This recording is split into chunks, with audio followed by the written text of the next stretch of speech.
ओम श्री परमात्मने नमः। वंदे श्रीकृष्णदेवं मुरनरकमिदं वेदवेदान्तवेद्यं लोके भक्ति प्रसीदं यदकुलजलदौ प्रादुरासीदपारे यस्यासीद्रूपमेवं त्रिभुवनतरणे भक्तिवद्यं स्वतन्त्रम् शास्त्रं रूपं च लोके प्रकटयति मुदा यसनुभूतिहेतु श्रेयो गिरिराज गुरोर्प्रशिष्यं श्रीमद्जनार्दन गुरोर्तमसेशरत्नं वेदान्तयोगमनिपुणं सुलभं सुशीलं श्रीदेवराज गुरुवर्यमहं प्रपद्ये। परम मंगलमय परात्पर अखिलेश्वर अकारण करुणा वरुणालय भक्तवांच कल्पतरु जगत नियंता जगदीश्वर परब्रह्म परमेश्वर भगवान श्रीमन्नारायण प्रभु को विशेष मास प्यारो मास श्री वैशाख मास को श्री मधुसूदन भगवान को महात्म्य अंतर्गत 5औं अध्याय को पाठ र कथा सुनाउन गइरहेका छौं। सम्पूर्ण भक्तहरूलाई जय श्रीमन्नारायण भन्दै यो 5औं अध्याय को पाठ र कथा सुनाउने प्रयास गर्नेछौं। ओम नमो भगवते वासुदेवाय। अथ पञ्चमोऽध्यायः। नारदो उवाच वैशाखः सर्वधर्मेभ्यस्तपो धर्मेभ्यैव च कथं सहस्रमासेभ्यो दानेभ्योऽप्यधिको भवेत् तद्वक्ष्यामि महाराज शृणु चैकमना भव।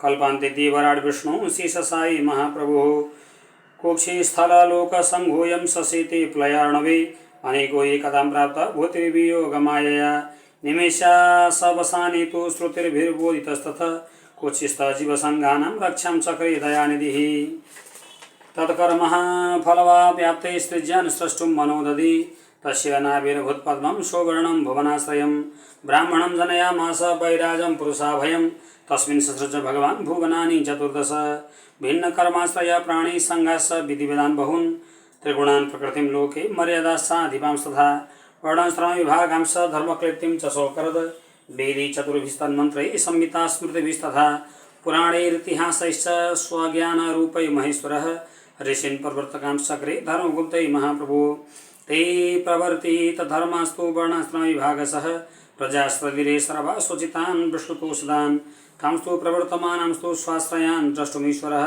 हृदिस्थोऽप्ययः साक्षात् विविशार्थं परीक्षया अनुकूलानुकुशलान् यत्र धर्मान् कुर्वन्ति वै प्रजाः सकालोको भवेद्राजा नितीतं चिन्तयन् प्रभुः वर्षाकालो मया श्रेष्ठ सिदन्यस्ता इमा प्रजा तत्रानु नाम कुर्वन्ति धर्मन् पङ्कादुपद्रता तान् दृष्ट्वा कोप एव स्यात् तेषु तुष्टिर्न मे भवेत् मयेक्षिता न सीदन्तु तस्मान्नावविलोकये शरदपि तथा पूर्ति कर्षणान्नैव जायते केचित् पक्वफलासक्ता केचित् वृष्टिभिरर्दिता केचित् छेदार्दिता राजन्स्तां दृष्ट्वा रोषमेव मे वैगुण्यं पश्यमानस्य न मे तोषो विजायते उत्थापनं तु नेष्यन्ति प्रातर्हेमन्त आगते कोपो मेनुति तां दृष्ट्वा प्रातः सूर्योदये सति शिशिरेऽपि धै वार्ता प्रातः काल इमा प्रजाः तथा पक्वफलदानास्ता सक्ता यानि मञ्जसा उत्थापनं तु नेक्षन्ति पुनः शीतार्दितास्तुता तुषा तेषां तु कर्मलोपस्यान्नैव पुरति कथञ्चनः प्रेक्षाया समयो नायम् इति चिन्ताकुलो विभो वसन्तसमयं मेने सर्वपत्तिनिवारकं स्नाने दाने तथा यागे क्रियायां भोग एव च नानाधर्मविधाने च यनुकूलो यशो व्रतो अप्रयासेन लभ्यानि द्रव्याण्ण सुभृतां ध्रुवं येन च द्रव्येण तुष्टिस्तनुभृतां भवेत् विष्णोराराधभूतानां तद्द्रव्यं धर्मसाधनं वसन्ते सकलं द्रव्यं प्राणिनां तु सुगावहं दानयोग्यं कर्मयोग्यं भोगयोग्यं तु सर्वशः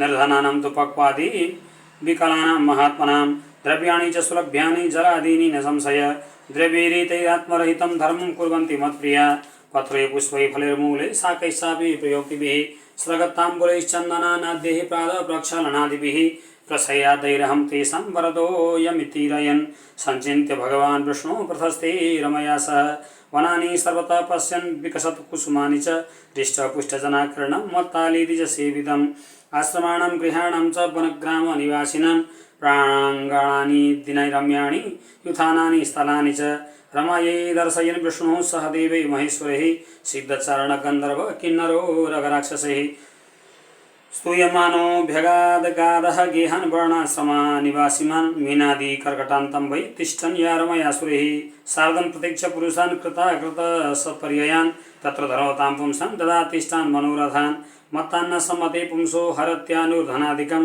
यदि कुर्वन्ति वैशाखे सपर्यां परमात्मनः तत्रापि चलमूर्तीनां साधूनां यत्र वै विभोः मास्वेनन्वेषु यज्जातं कर्मलोकं स इष्यते यथा देशागतं भूपं दृष्ट्वा जनपदा प्रजा यदि तं चोपतिष्ठन्ति प्रशस्याद्यैर्महागणैः तदाकारादिकं न्यूनं पूर्णं जानाति पार्थिवः पुनरप्यधिकं चेष्टं तुष्यो दास्यति निश्चितम् तदा तत्कृतपूजानां दण्डं तेषां करोति च तथा विष्णुस्वकीयानां वैशाखे माधवागमे सपर्यां कुर्वतां पुंसां तदा दिष्टान् मनोरथान् अकुर्वत तथा पुंसां धनादीनि हरन्त्यलं धर्मगुप्तुर्महाविष्णुर्देवदेवस्य साङ्गेण परीक्षाकाल एवायं तस्मान् मासो तमोहयम्। स्वस्ति श्री स्कंदपुराणे वैशाख मास महात्म्ये नारद अम्बरीश संवादे वैशाख श्रेष्ठत्व निरूपणं नाम पंचमोऽध्यायः। श्री कृष्ण गोविंद हरे मुरारे हे नाथ नारायण वासुदेव अनंत वैकुंठ मुकुंद कृष्ण गोविंद दामोदर माधवेति। वैशाख महीना को वैशाख मास को महत्व अंतर्गत 5औं अध्याय को संपूर्ण पाठ गरेर हजुरहरूलाई श्रवण गराइएको छ। क्रमहरूको वर्णन अंतर्गत श्री स्कंद पुराण को उत्तरखण्ड को कथा हो यो। श्री नारदजी महाराजलाई श्री अम्बरीश नाम गरेका महाराजले सोध्दै हुनुहुन्छ र अम्बरीश नाम गरेका राजाले श्री नारदजी महाराजलाई वैशाखको विशिष्टताका सम्बन्धमा मधुसूदन भगवानको चरित्रका सम्बन्धमा मोहिनी भगवतीको विशिष्टताका सम्बन्धमा प्रश्न सोध्नुभयो अनि नारदजी महाराजले उत्तर दिँदै हुनुहुन्छ। नारदजी महाराज वर्णन गर्दै हुनुहुन्छ वैशाख सर्वधर्मेभ्य तपोधर्मेभ्य एव च कथं सहस्रमासेभ्यो दानेभ्यो अधिको भवेत्। हे अम्बरीश महाराज वैशाख सबै धर्महरू गर्नका लागि पनि श्रेष्ठ महिना हो। त्यसै गरी तप गर्नका लागि तपस्या गर्नका लागि पनि वैशाख साह्रै श्रेष्ठ महिना हो। दान गर्दा पनि त्यो दान बढेर अधिक हुन्छ, तप गर्दा पनि त्यो तपस्या बढेर अधिक हुन्छ बढ्दछ भनेर चर्चा गर्नुभयो। त्यो सम्बन्धमा म हजुरलाई सुनाउँदैछु। तद्वक्ष्यामि वर्णन गर्दैछु। हे अम्बरीश महाराज कल्पान्ते देवराज विष्णु शेषशायी महाप्रभु। कल्पान्तको अन्त्यमा कल्पको अन्तमा जब पृथ्वी प्रलय हुन्छ त्यो पृथ्वी प्रलय हुने बेलामा भगवान के गर्नुहुन्छ त भन्दाखेरि महाप्रभु श्रीमन्नारायण भगवान शेषशायी भनेको शेषमा गएर सुत्नुहुन्छ। शेषनागमा गएर शेषनागको बिछौनामा गएर शयन गर्नुहुन्छ, महानिद्रामा रहनुहुन्छ। भगवान परमात्मा एक साक्षी हुनुहुन्छ जगदीश्वर भगवान। उहाँले त चाहे जीवको स्वप्न अवस्था होस्, चाहे जीवको जागृत अवस्था होस्, चाहे जीवको सुसुप्ति अवस्था होस्, तीनै अवस्थामा भगवान साक्षी हुनुहुन्छ। गीतामा भगवान अर्जुनलाई भन्नुहुन्छ म साक्षी हुँ है भनेर। तसर्थ भगवानले शयन गर्ने कुरा त छैन, तर लीलाका लागि भगवान संसारलाई देख्नका लागि व्यवहारका लागि भगवान शेषशायी हुनुहुन्छ, शेषनागमा गएर सुत्नुहुन्छ भन्नुहुन्छ। अनि शेषनागमा गएर सुते पनि वोदितस्ततः सम्पूर्ण प्रकार भगवान पुरै मनुष्य लिँदा जस्तो सारा शरीरको सुधि हराएर घरको सुधि हराएर 3 प्रकारका अवस्था छन् नि। जस्तै एउटा जागृत अवस्था, जागृत अवस्थामा के हुन्छ भने यो मेरो घर हो, यी मेरी पत्नी हुन्, यी मेरा पति हुन्, यी मेरा पिता हुन्, यो मेरो छोरो हो, यो मेरी छोरी हो, यी सबै कुरा हामीलाई थाहा हुन्छन्। अनि मोहवश भएर मोहको वशमा भएर संसारको व्यवहारमा लागेका हुन्छौँ। अर्को हुन्छ स्वप्न अवस्था। जब सुतिन्छ, सुतेपछि घोर निन्द्रामा परिन्छ, निन्द्रा लागेपछि हामीले सपना देख्न थाल्छौँ। अनि सपना देख्न थालेपछि सपनामा पनि के हुन्छ भने त्यहाँ एउटा घर हुन्छ हेर्नुहोस्, र त्यो घर चाहिँ कसैले भत्काइँदै हुन्छ। अनि त्यो भत्काएपछि हामी दुःखी भएर रुँदै हुन्छौँ, ओहो मेरो घर नभत्का भन्दै हुन्छौँ, झल्यास्स भएर बिउजिन्छौँ र बिउजिएपछि हेर्छौँ आफ्नै पलङमा छँदैछौँ। अब त्यो घर भत्काउन्जेल चाहिँ हामी रुँदै कराउँदै त्यसलाई रोक्दै हुन्छौँ, हेर बाबु मेरो घर नभत्काइदे, मेरो घर नभत्काइदे, म दुखियाको केही छैन, यही घर मात्रै छ भनेर त्यसलाई गाली गर्दै रुँदै कराउँदै घर भत्काउन रोक्दै हुन्छौँ। अनि जब झलास्स बिउजिन्छौँ, जब रुँदै हुन्छौँ त्यहाँ जब हामी झलास्स बिउजिएर पलङमा सिरान रहेको हुन्छ अनि थाहा पाउँछौँ ओहो सपना पो रहेछ भन्ने जान्ने बित्तिकै त्यहाँ रुँदै गरेको त्यो शोक छ नि, त्यो शोक एकै क्षणमा, एकै सेकन्डमा, एकै मुहुर्तमा सारा त्यो शोक चाहिँ हटेर जान्छ। हेर्नुहोस् त्यो शोक रहँदैन। अघि चाहिँ हामी रुँदै थियौँ, कहिलेकाहीँ भित्र रुँदा रुँदै रुन्छ व्यक्ति, अनि भित्र रुँदा रुँदै के गर्छ भने बाहिरै रुन्छ। अनि श्रीमतीले छोराछोरीले उठाउँछन्। बुबा आमाले उठाउनुहुन्छ, ए बाबु, ए फलाना, ए ठिकाना, किन रोँदैछौ, के भयो भन्नुहुन्छ। अनि यसो विचार गरौँ, ए रुन त रोको, सपनामा रोको थियो तर बाहिरै रोइयो, यस्तो अवस्थालाई भनिन्छ स्वप्नावस्था। र अर्को हुन्छ सुसुप्ति अवस्था। सुसुप्ति अवस्था चाहिँ के हो त भन्दाखेरि व्यक्ति शुद्ध छ, शयन गर्दछ र सुतेर शयन गरिसकेपछि निदाएपछि अनि केही सपना पनि देख्दैन उसले, यता बाहिरको कुरो पनि केही थाहा पाउँदैन। बाहिर मेरी पत्नी यस्तै छन्, छोरो यस्तो छ, छोरी यस्तै छन्, मेरो यत्रो घर छ, यस्तो प्रकारको महल छ, यस्ता प्रकारका सम्पत्ति छन्, यति ज्ञानी छु, यस्तो कुलको हुँ, यस्तो जातको हुँ, यस्ता यस्ता राम्रा कर्म गर्छु, यस्ता नराम्रा कर्म गर्छु भन्ने कुरो जो सांसारिक व्यवहार छ यो कुरा केही थाहा पाउँदैन उसले। अनि सपना पनि देख्दैन, बेलुका सुतेको बिहान उठ्छ, केही सपना देख्दैन। अनि उसको रातभरिको समय चाहिँ के समय भन्दा सुसुप्ति अवस्था हो। मोक्षमा पनि त्यस्तै आनन्द हुन्छ भन्नुहुन्छ शास्त्रकारले, कतिपय ठाउँमा वर्णन छ। तसर्थ त एकजना राजा हुनुहुन्थ्यो, मुचुकुन्द नाम गरेका राजा। यो मुचुकुन्द नाम गरेका राजाले श्रीमद् भागवतमा कथा आउँछ, देवताहरूको तर्फबाट युद्ध गर्नुभयो। अनि जब थाक्नुभयो युद्ध गरेर, मलाई के दिनुहोस् भन्दाखेरि मोक्ष दिनुहोस् भनेर देवताहरूसँग माग्नुभयो। अनि देवताहरूले हाँसेर भने, हे मुचुकुन्द महाराज, मुक्तिम ददाति इति मुकुन्द। मुक्ति दिनेवाला भनेको, मोक्ष दिनेवाला भनेको केवल भगवान श्रीहरि जगदीश्वर परमात्मा श्रीमन नारायण हुनुहुन्छ, अरू कसैले मुक्ति दिन सक्दैन। तसर्थ हामी मुक्ति दिन सक्दैनौँ भनेर देवताहरू हाँस्नुभयो। अनि देवताहरू हाँसेपछि श्री मुचुकुन्द राजाले भन्नुभयो देवताहरूलाई, हे देवताहरू, त्यसो भए मोक्ष जस्तै आनन्द हुने केही विषय छ, जे छ त्यही देऊ भन्दाखेरि जो सुसुप्ति अवस्था छ, निदाएको अवस्था, अनि संसार पनि थाहा नभएको, सपना पनि नदेखेको अवस्थालाई सुसुप्ति अवस्था पनि मोक्ष जस्तै हो। तसर्थ तिमी जाऊ, गएर घोर निन्द्रामा सुत, सपना पनि नदेख्नु भनेर मुचुकुन्दलाई देवताहरूले भन्नुभएको थियो। अनि मुचुकुन्द आएर कयौँ वर्ष शयन गर्नुभएको थियो, कमसेकम 12 वर्ष सुत्नु भएको थियो भन्ने कथा श्रीमद् भागवत महापुराणको 52औं अध्यायमा वर्णन गरिएको छ। अनि यहाँ पनि स्कन्द पुराणका चर्चाहरू हुँदैछन्।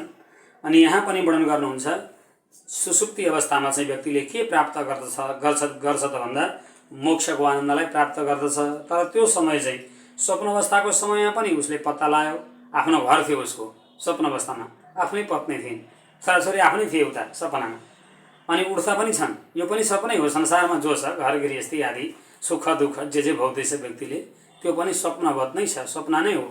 तर यहाँ पनि उसले थाहा पाउँछ, सपनाको पनि थाहा पाउँछ, तर सुसुप्ति अवस्थाको केही थाहा पाउँदैन। म कुन थरी थिएँ, कुन गोत्रको थिएँ, कुन कुलको थिएँ, कुन जातको थिएँ, कति छोरा कति छोरी, कस्तो व्यवहार, केही थाहा पाउँदैन। एकदमै शरीरसँग बेसुध भएर सुत्त छ, निनाउँछ, सुसुप्ति अवस्थामा पुग्दछ। यसमा पनि मोक्षको आनन्द छ, तर मोक्ष चाहिँ होइन, किन एकैछिनमा उठिहाल्छ, उठेपछि फेरि संसार जस्ताको त्यस्तै छ भन्नुहुन्छ। तसर्थ यहाँ वर्णन गर्नुहुन्छ शेष साई भगवान श्री हरि परमात्मा पनि यसरी नै सुत्न चाहिँ सुत्नुहुन्छ, तर सुसुप्ति अवस्थामा जान्नुहुन्न, जाग्रत अवस्थामै रहनुहुन्छ भगवान। तर व्यवहार चाहिँ लीला चाहिँ कस्तो गर्नुहुन्छ भन्दा सुतेको गर्नुहुन्छ भन्नुहुन्छ, सुतेको लीला गर्नुहुन्छ श्रीहरिले। अनि यहाँ त्यस्तो अवस्थामा भगवानले संसारको जो सृष्टि छ त्यो संसारको सृष्टिलाई के गर्नुहुन्छ त भन्दाखेरि संसारको सृष्टिलाई भगवान श्रीहरिले चाहिँ आफ्नो पेटमा लीन गर्नुहुन्छ। जति पनि सत्वगुण, रजगुण, तमगुण अथवा अन्य प्रकारका तत्त्वहरू, पंच तन्मात्रा, शब्द, स्पर्श, रूप, रस, गन्ध आदि, पृथ्वी, जल, तेज, वायु, आकाश आदि, त्यसै गरी 5 प्रकारका कर्मेन्द्रिय आदि, 5 प्रकारका ज्ञानेन्द्रिय आदि, मन, बुद्धि, चित्त, अहंकार, पुरुष प्रकृति र भगवान श्री महापुरुष, यी सबै तत्त्वहरूलाई भगवानले आफ्नो पेटमा लीन गर्नुहुन्छ, जो मीमांसा दर्शनमा 26 तत्त्व भनेर वर्णन गरिएको छ। अनि भगवानले के गर्नुहुन्छ भन्दाखेरि चाहिँ भगवानसँग वेद र वेदका अङ्गहरू चाहिँ रहँदै रहन्छन्। भगवान वेद भनेको ज्ञान स्वरूप परमात्मा हुनुहुन्छ। तत्त्व ज्ञान भगवान जान्नुपर्ने भनेको केवल भगवानलाई मात्रै हो। भगवान वेद स्वरूप हुनुहुन्छ। अनि भगवान ज्ञानले युक्त भएर साक्षी भएर सुसुप्ति अवस्थामा पनि रहनुहुन्छ। हेर्दा चाहिँ भगवान निदाएको हुनुहुन्छ, तर वेदका अङ्गहरूका साथमा, षडङ्गका साथमा भगवान श्रीमन्नारायण चाहिँ साक्षी भएर बस्नुहुन्छ। वेदका 6 प्रकारका अङ्ग छन् भनेर शास्त्रमा चिन्तन गरिएको छ। ती 6 प्रकारका अङ्गहरू के हुन् त भन्दाखेरि ज्योतिष, निरुक्त, शिक्षा, व्याकरण, कल्प र छन्द, यी 6 प्रकारका अङ्गहरू हुन् भनेर यसरी यहाँ वर्णन गर्नुहुन्छ। ज्योतिष भनेको के हो त भन्दाखेरि वेदको आँखा हो भनेर शास्त्रकारले चिन्तन गर्नुभएको छ। मण्डप कसरी बनाउनु पर्दछ, कुन साइतमा यज्ञ गर्नुहुन्छ, कुन साइतमा यज्ञ गर्न हुँदैन, यज्ञ गर्ने यजमानले कता फर्केर गर्नुपर्दछ, वसटकार ब्राह्मण कता फर्केर बस्नु पर्दछ, होता ब्राह्मण कता फर्केर बस्नु पर्दछ, यजमानले कता फर्केर बस्नु पर्दछ। प्रत्येक साहित्यमा यी कुराहरूको चिन्तन तथा चर्चा गर्नुहुन्छ श्री ज्योतिष नाम गरेको ग्रन्थले। अनि व्यक्तिको भविष्य आदि कसरी पत्ता लगाउन सकिन्छ, व्यक्तिले अगाडि गएर कस्ता कर्मलाई गर्दछ, कस्ता प्रकारका प्रलय आदि भूकम्प आदि आउँदछन्, त्यसै गरी संसारमा प्रकृति कसरी चल्दछ भन्ने कुराको व्याख्या पनि अगाडिको जो द्रष्टा गर्नुहुन्छ देख्नुहुन्छ। तसर्थ ज्योतिषको वेदका अङ्गहरूमा साह्रै ठुलो महत्त्व छ भनेर श्री शास्त्रकार भगवान श्री नारायण प्रभुले व्यासको स्वरूपमा भएर चिन्तन गर्नुभएको छ। अनि दोस्रो वेदको अङ्ग छ निरुक्त नाम गरेको अङ्ग। त्यो निरुक्त नाम गरेको अङ्ग जो छ त्यो चाहिँ भगवानको कान हो भनेर श्री शास्त्रकारले चिन्तन गर्नुभएको छ।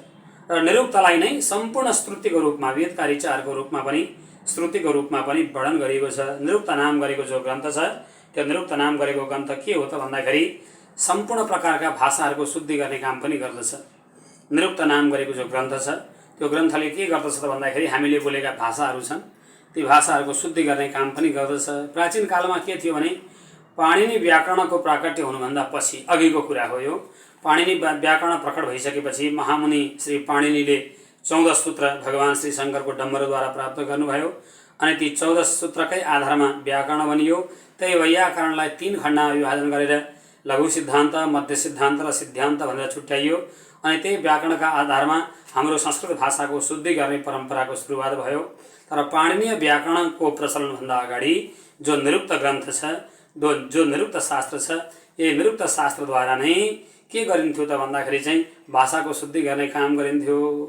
पाठ पनि, पढाइ पनि कस्तो हुन्थ्यो त भन्दाखेरि चाहिँ श्रुतिका आधारमा हुन्थ्यो, लेखेर हुँदैन थियो। किनभने श्रुति जो छ, सुनेर जो मनन गरिने कुराहरू छन्, जो निरुक्त छ, त्यो निरुक्त चाहिँ कहिले कस्तो हो त भन्दाखेरि चाहिँ भाषाहरूभन्दा पनि, भाषिकाहरूभन्दा पनि, भाषाका ती लिपिहरूभन्दा पनि, अक्षरहरूभन्दा पनि प्राचीन हो भनेर श्री शास्त्रकारले चिन्तन गर्नुहुन्छ।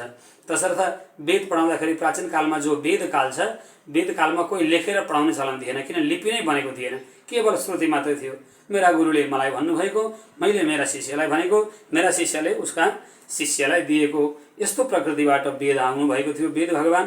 तसर्थ केवल निरुक्त भनेको पाणिनीय व्याकरण अथवा भाषा अथवा लिपि अक्षर प्रकट हुनुभन्दा पनि अगाडि पाणिनीय व्याकरण नभएर निरुक्त ग्रन्थका आधारमा भाषाको शुद्धि गर्ने काम गरिन्थ्यो, जसलाई निरुक्त ग्रन्थ अथवा निरुक्त भनेर शास्त्रकारले चिन्तन अथवा चर्चा गर्नुहुन्छ। अनि केवल श्रुतिका आधारमा लेखेको हुँदैन थियो। गुरुले पढाउनुहुन्थ्यो ओम सहस्रशी रेखा पुरुखा सहस्राक्षः सहस्रपात सभो मिब्बं सर्वतः श्रुत्वा त्यतिष्ठदशाङ्गुलं भनेर। अनि त्यतिष्ठदशाङ्गुलं भनेर यदि गुरुले भन्नुहुन्छ भने शिष्यले कुनै कारणले अङ्गलम्मः सुन्यो भने त्यसलाई बोलेरै बार बार एकचोटि, दुईचोटि, तीनचोटि, चारचोटि सच्याएर अङ्गुलम्मः भनेर उकारको प्रयोग गर्न लगाउनुहुन्थ्यो गुरुले। यही नै निरुक्त छन्द हो भनेर श्री शास्त्रकारहरूले पुराणमा चिन्तन गर्नुभएको छ। अनि दोस्रो यहाँ श्री वर्णन गर्नुहुन्छ वेदको अङ्ग अन्तर्गत शिक्षा। वेदकै अङ्ग हो जो शिक्षा। त्यो शिक्षामा चाहिँ के गर्ने गरिएको छ त भन्दाखेरि शिक्षाले व्यक्तिको स्वरलाई, त्यसै गरी मन्त्रलाई, अक्षरलाई र मात्रालाई विवेचना गर्ने काम गर्दछ, जो वेदकै अङ्ग हो। स्वर व्यक्तिले कसरी स्वरको उच्चारण गर्दछ, अनि मात्राको उच्चारण कसरी गर्दछ, अकार उकार आदि आदि, ऋकार ऋकार, त्यसै गरी बिन्दु आदि, नाद आदिको सम्पूर्ण प्रकारका मात्रा आदिलाई गहन तरिकाले अध्ययन गर्ने काम शिक्षाले गर्दछ। अनि स्वरको उच्चारण व्यक्तिले कसरी गर्दछ, यो काम पनि शिक्षाले गर्दछ। वेदका अङ्गहरूमध्येमा शिक्षा पनि साह्रै श्रेष्ठ मानिन्थ्यो भनेर यसरी यहाँ चर्चा गरिएको छ। शिक्षामा श्री शास्त्रकारले वर्णन गर्नुहुन्छ पाणिनीय शिक्षा, व्यास शिक्षा र याज्ञवल्क शिक्षा, यी प्रधान शिक्षाहरू थिए जो ऋग्वेद, कृष्ण यजुर्वेद र शुक्ल यजुर्वेदबाट प्रकट भएका थिए शिक्षाहरू भनेर चर्चा गर्नुहुन्छ। अनि सामवेदबाट पनि शिक्षा प्रकट भएका थिए, जसलाई गौतमी शिक्षा, लोमस्य शिक्षा र नारदीय शिक्षा भनिन्छ भनेर श्री शास्त्रकारले चर्चा गर्नुभएको छ। अथर्ववेदबाट पनि शिक्षा प्रकट भएको थियो, जसलाई माण्डुक्य शिक्षा भनिन्छ भनेर पुराणमा वर्णन गरिएको छ। अनि व्याकरण वेदका अङ्गहरूमध्येमा अर्को थियो व्याकरण, जो षडङ्ग जो वेदका छन् ती अङ्गहरूमध्येमा व्याकरण पनि एउटा अङ्ग हो भनेर चर्चा गरिएको छ। व्याकरणको काम के हो त भन्दा व्याकरणको काम भाषाको शुद्धि गर्नु हो। त्यसपछि जब यो निरुक्त चाहिँ प्राचीन थियो, हेर्नुहोस् जब यो व्याकरण आयो, पाणिनीय व्याकरण आदि, यिनीहरू चाहिँ पछि जब शब्द बने, अक्षर बने, लिपि बनियो, भाषाका लिपिहरू बने, सबैभन्दा पहिले देव भाषा संस्कृत भाषाको लिपि प्रकट भयो र संस्कृत भाषाको लिपिका आधारमा, तिनै अक्षरका आधारमा अन्य ब्रह्माण्डभरिका जति पनि अक्षर छन्, जति पनि लिपि छन्, भाषा छन्, ती सबै बनेका हुन्। तसर्थ यहाँ चर्चा गर्नुहुन्छ। अनि पछि जब लिपि अक्षर बनिसकेपछि ओहो शुद्धाशुद्धिको भेद पनि चाहिन्छ, शुद्धाशुद्धि पनि हुनुपर्दछ भन्ने कुरालाई मनन गरेर अनि महामुनि मनीषी अमलात्मा पुण्यात्मा ऋषिहरूले अब के गर्नुभयो त भन्दा व्याकरणको सूत्र पत्ता लगाउनु भयो। श्री पाणिनि नाम गरेका मुनिले शङ्कर भगवानको डम्बरुको आवाजलाई संस्मरण गर्दै ऐ वर्ण रेल ऋक ए अङ ऐ अच आदि नाम गरेका सूत्रहरू प्रकट गर्नुभयो भनेर शास्त्रमा वर्णन गरिएको पाइन्छ।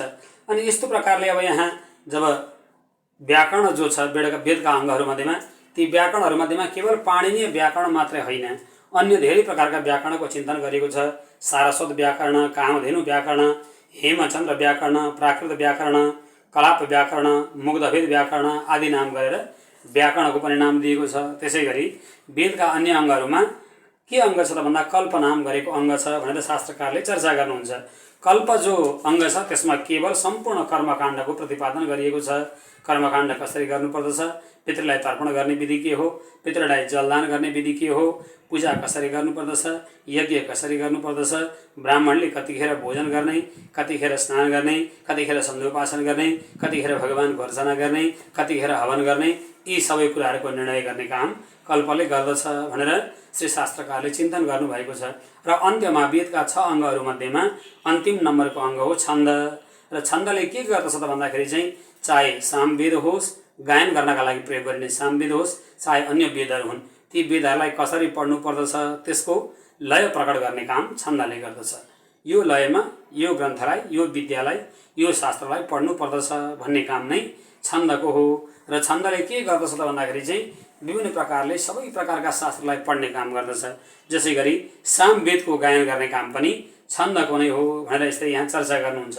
विशेष गरी सबभन्दा पुरानो छन्द र छन्दको शास्त्र ग्रन्थ के हो त भन्दाखेरि सामवेदीय उपनिधान सूत्र हो।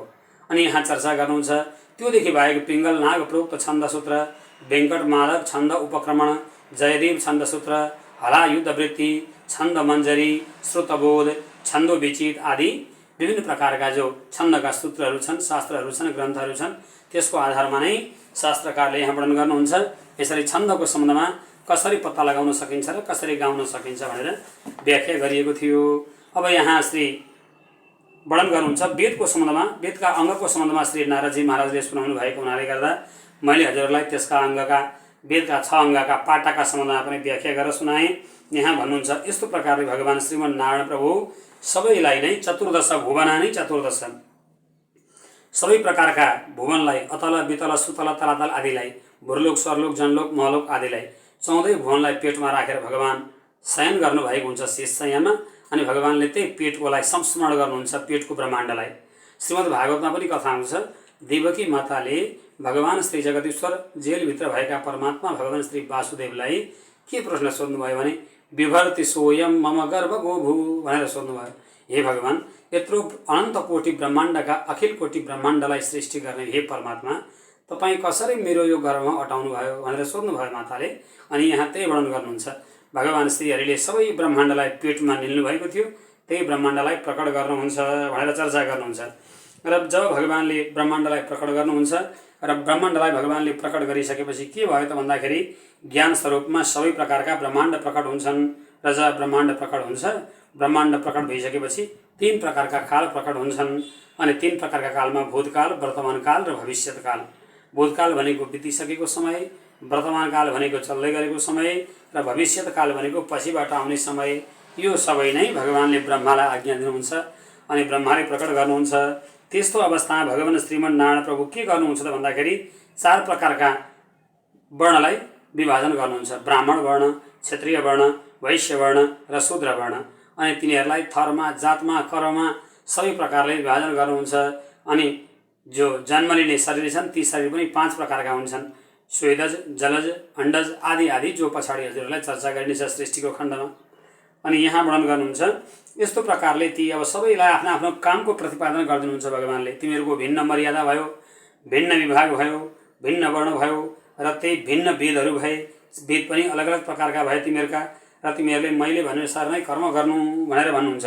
अनि हेर तिमीहरू आफ्नो कर्म गर्नु, तर मैले बनाएको यो सृष्टि, मैले बनाएका ब्रह्मा, मैले बनाएका भगवान् शङ्कर, मैले बनाएको यो संसारमा म बेला बेलामा तिमीहरूको परीक्षा गर्छु भनेर भगवान्ले भन्नुहुन्छ। र तिमीहरूलाई परीक्षा गर्दाखेरि तिमीहरूले के गर्नुपर्छ भन्दा धर्मान कुर्वन्ति वै प्रजा, सबै जति पनि छौ वर्ण विभाग गरेको छ मैले, तिमीहरू सबैले धर्म गर्नुपर्दछ। म वासुदेवको, म परमात्माको चिन्तन गर्नुपर्दछ, म नारायण हुँ भनेर भगवान्ले भन्नुभएको हुन्छ ती सबै जीवहरूलाई। तिमीहरूले मेरो चिन्तन गर्नुपर्दछ भनेर भगवान्ले भन्नुभएको हुन्छ। अनि त्यस्तो अवस्थामा जीवहरूले आफ्नो आफ्नो कर्म गरिरहेका हुन्छन्। अनि आफ्नो आफ्नो जीवहरूले कर्म गरिरहेका अवस्थामा भगवान् श्री परमात्माले चाहिँ कतिखेर हेर्ने त भनेर सोच्नुहुन्छ। ओहो, यिनीहरूलाई कहिले हेरौँ त म, यिनीहरू मेरो धर्म गरिरहेका छैनन्, मेरो पूजा गरेका छन् कि छैनन्, मेरो लागि स्नान गरेका छन् कि छैनन्, म हरिको पूजा गरेका छन् कि छैनन् भनेर यसो विचार गर्नुहुन्छ। वर्षा ऋतुमा हेरौँ त भन्दाखेरि होइन, वर्षा ऋतुमा हेर्दिनँ, किनभने वर्षा ऋतुमा यिनीहरू अन्नलाई रोप्नका लागि, खेतीपाती गर्नका लागि लागेका हुन्छन्। अन्न नै जीवन हो, अन्न नै प्राण हो, अन्न बिना त शरीर सम्भव छैन। तसर्थ म वर्षा ऋतुमा यिनीहरूलाई भगवान्ले हेर्नुहुन्न हे नारदजी भनेर, हे अम्बरीश महाराज भनेर श्री नारदजीले व्याख्या सुनाउँदै हुनुहुन्छ। अब यदि वर्षा ऋतु आदिमा नहेरिसकेपछि शरद ऋतुमा पनि शरद्यपि तथा भन्नुहुन्छ, शरद ऋतुमा पनि भगवान् हेर्नुहुन्न भन्नुहुन्छ। किन शरद ऋतुमा हेर्नुहुन्न भने वर्षा ऋतुमा त हेर्दै हेर्नुहुन्न, शरद ऋतुमा पनि हेर्नुहुन्न। शरद ऋतुमा के गर्छ व्यक्ति भने आफ्ना कुलदेवतालाई, चाडबाड आएका हुन्छन्, शारदीय जो समय छ अथवा जो आश्विन महिना र कार्तिक महिना छ, शारदीय समयमा के हुन्छ भने आफ्ना देवताको पूजा गर्ने समय हुन्छ। अथवा शरद ऋतु भनेको साह्रै प्रसन्नयुक्त भएको ऋतु हुन्छ, बाली भित्र्याउने समय पनि हुन्छ। अनि बाली भित्र्याइसकेपछि यिनीहरूले त्यही बालीलाई, धानलाई, गहुँलाई, जौलाई, चनालाई भित्र्याउँदछन् र त्यो भित्र्याउँदै गर्दाखेरि त्यो बाली अब धान, गहुँ, चना आफूसँग भएपछि आफ्ना इष्ट देवताको, कुल देवताको पूजा गर्दछन्। तसर्थ शरद ऋतुमा पनि म हेर्दिनँ भनेर चर्चा गर्नुहुन्छ। अनि हेमन्त ऋतुमा पनि हेर्दिनँ, शिशिरोपि तथै वार्ता प्रातः काल इमा प्रजा भन्नुहुन्छ। यदि शिशिर ऋतु जब आउँदछ, हे अम्बरीश महाराज, शिशिर ऋतुमा पनि भगवान् श्रीहरिले के गर्दैछन् ती मनुष्यहरूले पृथ्वीमा भनेर भगवान्ले हेर्नुहुन्न, भगवान्ले परीक्षा गर्नुहुन्न शिशिर ऋतुमा पनि। किन शिशिर ऋतुमा परीक्षा गर्नुहुन्न भने शिशिर ऋतु त्यसै पनि चिसो छ, जाडो छ, थरथर दाँत काम्दछन्। तसर्थ यो शिशिर ऋतुमा हेरेर के गर्नु, शिशिर ऋतुमा पनि धर्म गर्न कठिन छ भनेर यहाँ चर्चा गर्दै हुनुहुन्छ।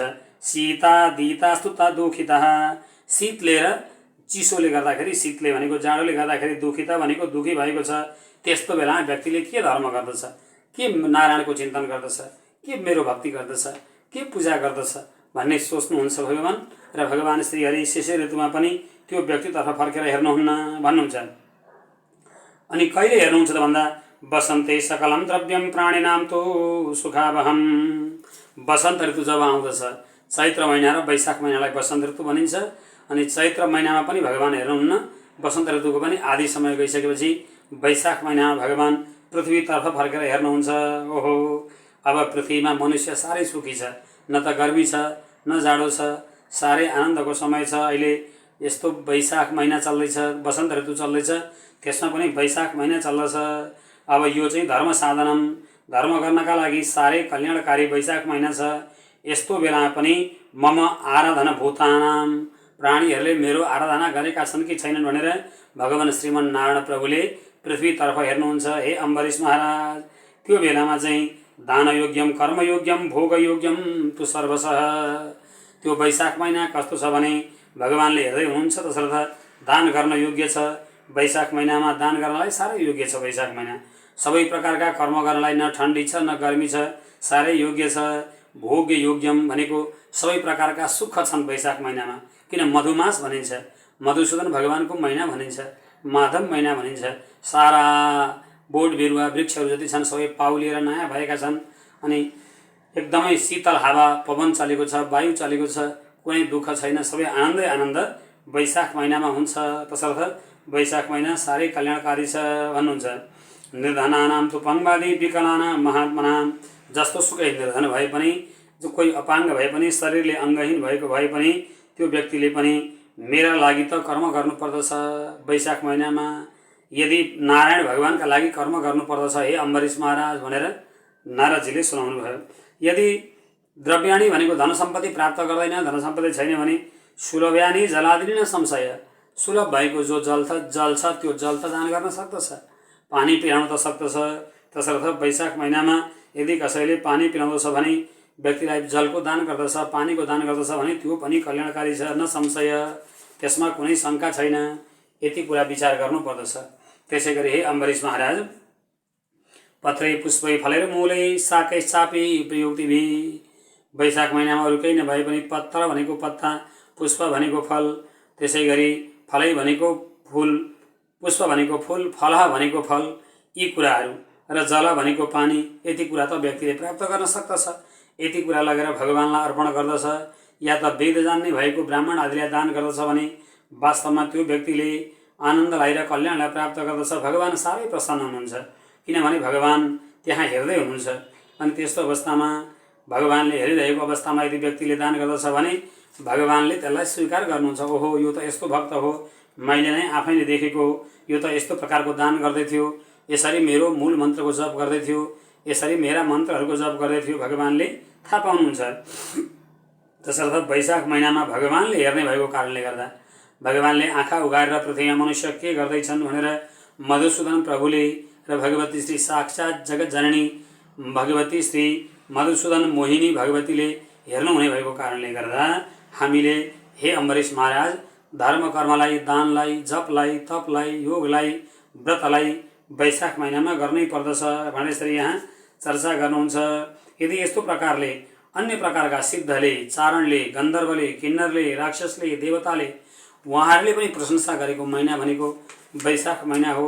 तसर्थ वैशाख महिना साह्रै कल्याणकारी छ। तदा तत्कृत पूजानां दण्डं तेषां करोति च, तथा विष्णु स्वकीयानां वैशाखे माधवागमे।